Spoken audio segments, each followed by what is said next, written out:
ఓం ఓం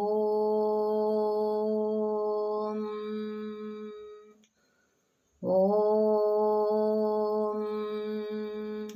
శుక్లాంబరధరం విష్ణుం శశివర్ణం చతుర్భుజం ప్రసన్నవదనం ధ్యాయేత్ సర్వవిఘ్నోపశాంతయే అగజానన పద్మార్కం గజాననమహర్నిశం అనేకదంతం భక్తానాం ఏకదంతముపాస్మహే. ఓం గురుర్బ్రహ్మా గురుర్విష్ణు గురుర్దేవో మహేశ్వరః గురుః సాక్షాత్ పరబ్రహ్మ తస్మై శ్రీ గురవే నమః. ఓం అరటి చెట్టు ప్రాముఖ్యత గురించి తెలుసుకుందాం అనుకున్నాం కదా. ఇప్పుడు అరటి చెట్టు దాని ప్రాముఖ్యత. అరటి గురించి మనం ప్రత్యేకంగా చెప్పుకోవాల్సిన అవసరం లేదు. ఎందుకంటే ప్రాచీన కాలం నుండి ప్రస్తుతం వరకు మన భారతీయ సంస్కృతిలో ఏ శుభకార్యం జరిగినా అందులో అరిటాకు గాని అరటి పళ్ళు గాని అరటి చెట్టుకు సంబంధించిన కాండాలు ముఖ్యమైన పాత్రను పోషిస్తాయి. ఈ అరటి ప్రాముఖ్యత గురించి రామాయణంలో వివరించబడితే ఇదే అరటి ఆవిర్భావం గురించి భాగవతంలో వివరించబడింది. అరటిని కదలి, రంభ అనే పేర్లతో కూడా చాలామంది పిలుచుకుంటారు. ముఖ్యంగా ఇవి పల్లెటూళ్ళల్లో జరిగే ప్రతి ఒక్క కార్యక్రమంలోనూ ఉపయోగించుకుంటారు. దేవుళ్లకు సంబంధించిన పూజా కార్యక్రమాలలోనూ, ముఖ్యంగా స్త్రీలు వ్రతాలు నోములు నోచుకున్నప్పుడు తమ ఇష్టదేవతలకు పూజలు నిర్వహించుకునేటప్పుడు ఈ అరటి ఆకులను పళ్ళను ఉపయోగిస్తారు. ముత్తైదవులకు భోజనం పెట్టేటప్పుడు అరటి ఆకులను, దానం చేస్తున్నప్పుడు అరటి పళ్ళను ఇస్తారు. అదేవిధంగా కొత్తగా ఇంట్లో ప్రవేశిస్తున్నప్పుడు ఇంటి గుమ్మాలకు వీటిని తగిలిస్తారు. అలాగే పెళ్లి వంటి కార్యక్రమాల్లో కూడా ఈ అరటి తనదైన ప్రాధాన్యతను కలిగి ఉంటుంది. ఇప్పుడు అరటి ఆవిర్భావం గురించి తెలుసుకుందాం. విరాట్ స్వరూపుడైన మహావిష్ణువు సృష్టి ఆవిర్భవింపచేసిన మొదట్లో లక్ష్మి, దుర్గా, వాణి, రాధ, సావిత్రి అనే పంచశక్తులను పుట్టించాడు. ఈ ఐదుగురిలోనూ రాధ, సావిత్రులు సమానంగా సౌందర్యాన్ని కలిగి ఉంటారు. అయితే సావిత్రి తన అందాన్ని చూసుకొని గర్వించుకోవటం మొదలుపెట్టింది. దాంతో విష్ణుమూర్తి ఆమెను బీజం లేని చెట్టుగా భూలోకంలో జన్మించమని శపిస్తాడు. సావిత్రి తన తప్పును తెలుసుకొని ఎంత వేడుకున్నా చివరకు విధి లేక భూలోకంలో కదలి అనే అరటి చెట్టుగా జన్మించింది. ఆమె తన శాపం నుంచి విముక్తి పొందటానికి 5000 సంవత్సరాలు ఘోరమైన తపస్సు చేసింది. కదలి తపస్సు చూసి మెచ్చిన విరాట్ స్వరూపుడైన విష్ణుమూర్తి ఆమె ముందు ప్రత్యక్షమై పుణ్యలోక ప్రాప్తిని అనుగ్రహిస్తాడు.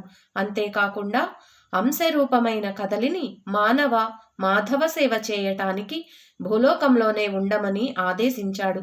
అలా ఆ విధంగా విష్ణుమూర్తి ఆదేశం పొందిన ఆ పర్వదినాన్ని మాఘ కృష్ణ చతుర్దశిగా పేర్కొంటారు. దీనినే అరటి చతుర్దశి అని కూడా అంటారు. అరటి ప్రాముఖ్యత.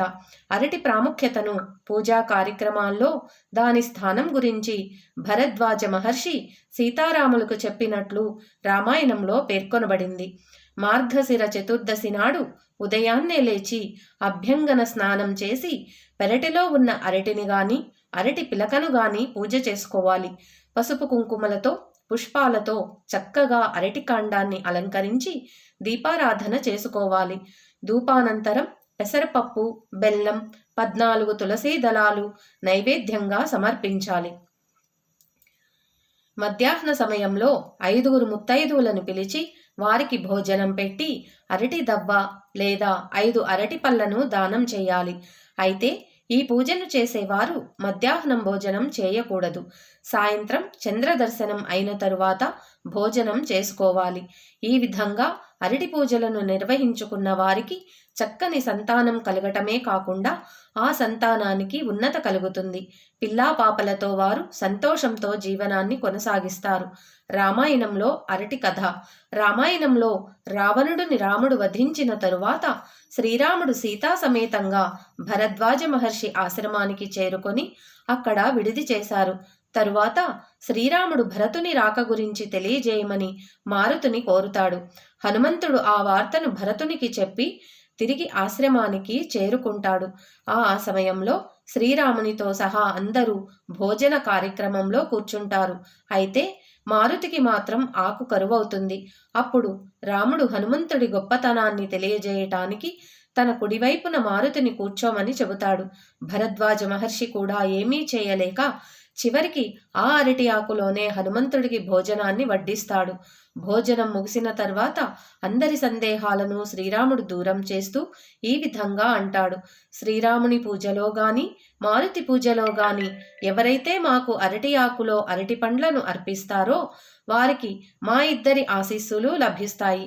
అంతేకాకుండా జ్యేష్ఠమాసం శుక్ల తదియనాడు ఎవరైతే పై విధంగా ఇద్దరికీ సేవ చేస్తారో వారి తరతరాలకు సంతానలేమి ఉండదు. గృహస్థులు అతిథి సేవల్లో అరటి ఆకును వినియోగించితే వారికి అష్టైశ్వర్యాలు లభిస్తాయి. ఓం తత్సత్. తెలుసుకున్నాం కదండి అరటి యొక్క ప్రాముఖ్యత గురించి. ఇప్పుడు ఈరోజు శుక్రవారం కాబట్టి కనకధార స్తోత్రం చదువుకుందాం. శ్రీ కనకధారా స్తోత్రం. వందే వందారు మందారం ఇందిరానందకందలం అమందానంద సందోహ బంధురం సింధురాననం అంగం హరే పులకభూషణమాశ్రయంతి భృంగాంగనేవ ముకులాభరణం తమాలం అంగీకృతాఖిల విభూతిరపాంగలీలా మాంగళ్యదాస్తు మమ మంగళ దేవతాయాః ముగ్ధా ముహుర్విదధతి వదనే మురారే ప్రేమత్రపా ప్రణిహితాని గతాగతాని మాలాదృశోర్మధుకరీవ మహోత్పలేయా సామే శ్రియం దిశతు సాగర సంభవాయాః విశ్వామరేంద్ర పద విభ్రమదాన దక్షం ఆనందహేతురధికం మురవిద్విషోపి ఈశన్నిషీదతు మయీ క్షణమీక్షణార్థం ఇందీవరోదర సహోదరమిందిరాయాః ఆమీలితాక్షమధిగమ్య ముదా ముకుందం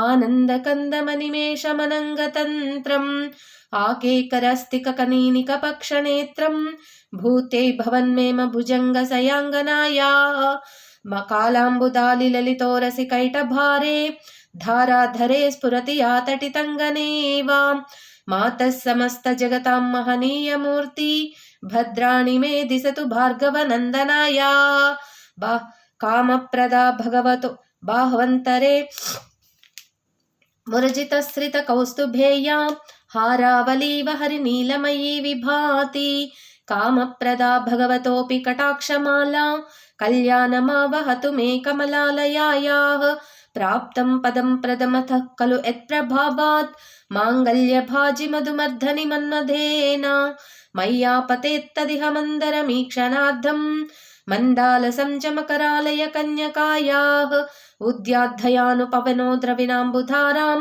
అస్మిన్న కించన విహంగసి సవ్విషన్నే దుష్కర్మ ఘర్మమపనీయ చిరాయ దూరం నారాయణ ప్రణయనీ నైనాంబువాహ ఇష్టావిశిష్టమతయోపి యయా దయాద్య దృష్ట్యా త్రివిష్టపదం సులభం భజంతే దృష్టి ప్రహుష్ట కమలోదర దీప్తిరిష్టాం పుష్టిం కృపిష్ట మమ పుష్కర విష్ఠరాయాః గీర్దేవతేతి గరుడధ్వజ సుందరీతి శాకంభరీతి శిశశేఖర వల్లభేతి సృష్టి స్థితి ప్రళయకేలేషు సంస్థితాయై తస్యై నమస్త్రిభువనైక గురోస్తరుణ్యై శృత్యై నమోస్తు శుభకర్మ ఫలప్రసూత్యై రత్యై నమోస్తు రమణీయ గుణార్ణవాయై శక్త్యై నమోస్తు శతపత్రనికేతనాయై నమోస్తు పురుషోత్తమ వల్లభాయై నమోస్తు నాళీక నిభాననాయై నమోస్తు దుగ్ధోదధి జన్మభూమ్యై నమోస్తు సోమామృత సోదరాయై నమోస్తు నారాయణ వల్లభాయై నమోస్తు హేమాంబుజ పీఠికాయై నమోస్తు భూమండల నాయికాయై నమోస్తు దేవాదిదయాపరాయై నమోస్తు సాగ్నాయుధ వల్లభాయై నమోస్తు దేవ్యై భృగునందనాయై నమోస్తు విష్ణోరురసిస్థితాయై నమోస్తు లక్ష్మీ కమలాలయాయై నమోస్తు దామోదర వల్లభాయై నమోస్తు కాంత్యై కమలేక్షణాయై నమోస్తు భూత్యై భువన ప్రసూత్యై నమోస్తు దేవాదిభిరర్చితాయై నమోస్తు నందాత్మజ వల్లభాయై సంపత్కరాని సకలేంద్రియ నందనాని సామ్రాజ్యదాన నిరతాని సరోరుహాక్షి त्वद्वन्दनानि दुरिताहरणोद्यतानि मामेव मातरनिशं कलयन्तु मान्ये। यत्कटाक्षसमुपासना विधि सेवकस्य सकलाद्धसम्पदः सन्तनोति वचनाङ्गमानसै स्त्वां मुरारिहृदयेश्वरीं भजे। सरसिजनिलये सरोजहस्ते धवलतरां सुखगन्धमाल्यशोभे भगवति हरिवल्लभे मनोज्ञे त्रिभुवनभूतिकरि प्रसीद मह्यं। दिग्भस्तिभिः कनककुम्भमुखावसृष्टा स्वर्वाहिनी विमलचारुजलप्लुताङ्गीं प्रातर्नमामि जगतां जननीमशेषां लोकाधिनाथगृहिणीम् अमृताब्धिपुत्रीं। कमले कमलाक्षवल्लभे त्वं करुणापूरतरङ्गितैरपाङ्गै अवलोकय माम किञ्चनानां प्रथमं पात्रमकृत्रिमं दयायाः। बिल्वाटवी मध्यलसत्सरोजे सहस्रपत्रे सुखसन्निविष्टाम् अष्टापदाम्बोरुहपाणि पद्मां सुवर्णवर्णां प्रणमामि लक्ष्मीं। कमलासनपाणिनाललाटे लिखितामक्षरपङ्क्तिमस्य जन्तोः परिमाझे मात्ररङ्घ्रिनाथे धनिकद्वारनिवास दुःखदोग्रीम्। अम्भोरुहं जन्मगृहं भवत्या वक्षस्थलं भर्तृगृहं मुरारेः। कारुण्यतः कल्पय पद्मवासे लीलागृहं मे हृदयारविन्दं। स्तुवन्ति ये स्तुतिभिरमुभिरन्वहं त्रयीमयीं त्रिभुवनमातरं रमाम्। गुणाधिका गुरुतर भाग्यभाजिनो भवन्ति ते बुधभाविताशयाः। श्रीशंकर भगवत्पाद विरचितं कनकधारा स्तोत्रं सम्पूर्णम्। ओम श्री महालक्ष्माष्टकम्। ओम नमस्तेस्तु महामाये श्रीपीठे सुरपूजिते शंखचक्रगदाहस्ते महालक्ष्मी नमोस्तुते।